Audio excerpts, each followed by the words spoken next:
Hello, wonderful people. So today I'm going to show you how I go from one of my quick tracks, something that I can cook up in 10 to 15 minutes, to a arrangement that can be turned into a whole song. So right now I'm working with, let's see, there's 6 clips. I'm just going to make a quick exhibition. This is not a track that I'm making or building for any purpose other than this video. So hope you enjoy it, but it's not something special or anything that's going to be released. So just showing you how I take a row of clips and turn them into an arrangement and make a track out of something that is, pretty quick to do. And this is also a quick thing to do, so follow along if you'd like. So I've got these clips, and the first thing I'm going to do is take the first one here, and I'm going to make sure that the clip length for this first clip is as long as I want my arrangement's bars to be. So in this case, I want my arrangement to be turning over every 16 bars, right? So this clip is 16 bars. And the reason for that is that in the arrangement, you can no longer see more than 32 bars at a time. You used to be able to zoom out a lot more than that, but I'm guessing to save memory, they've gotten rid of that and you can only see 32 bars. So in order for me to keep track of where I am, I make sure one of my clips is as long as I need it to be, so I can, basically watch it loop and then trigger the next row when it ends. Anyway, you'll see what I mean when I'm doing what I'm doing here. So the easiest thing to do to go from a row of clips to a arrangement in the matrix here is, first we'll go to the matrix. I'm going to go to copy and click the row that I'm going to be copying, and then just copy it down. I'm going to copy it 5 times, right? So there's, 6 rows now, and we're going to go and just delete some of these drums. So I'm going to take the second and the third and the fourth, and then we're going to take out the lead synth there. Let's keep that one there. We'll take out the lead there. We'll make a drum break there. We'll make some differences to the arrangement there, and I guess, yeah, that should do it for a quick arrangement. So the next thing that you do is you make sure that, and this is only if you're making drums that have your quantization off, so that you have things that are off of the grid. Make sure that quantization is turned off before you start arranging. Otherwise, it will quantize everything that goes into the arrangement window, and you'll be wondering where your groove went. It'll just be gone because quantize takes it. So the next thing that you want to do is make sure that in the slide down window, automation right is turned on if you have any automation on any of your tracks. If you don't do that, it won't record the automation into your arrangement. So make sure to do that. So the next thing that you do is you just shift and record, and it says recording to arrangement, and we're just going to launch the first one.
So yeah, you can see where starting with a user template and then making a row of clips and then just quickly arranging them like that, you can arrange them into a full song.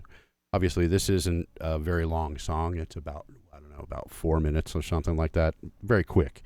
You could make it as long as you want. Obviously, this is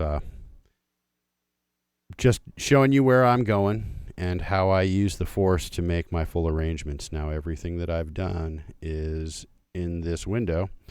And what I can do is further refine the mixing of the drums and the synthesizers. I can change, and do some more automation on the synthesizers. I can add whatever I want to this. So what I'm going to do is I'm going to save this, and then we're going to come back, and for my next video, I'm going to go and take this and mix it and do a finish.